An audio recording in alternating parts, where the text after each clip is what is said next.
أعوذ بالله من الشيطان الرجيم.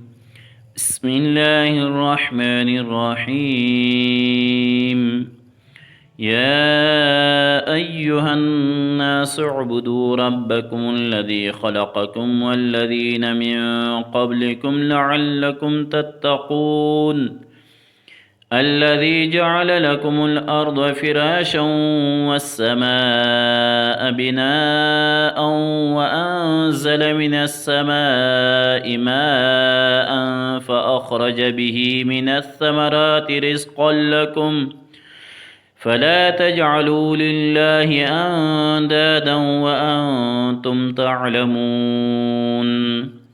وإن كنتم في ريب مما نزلنا على عبدنا فأتوا بسورة من مثله وادعوا شهداءكم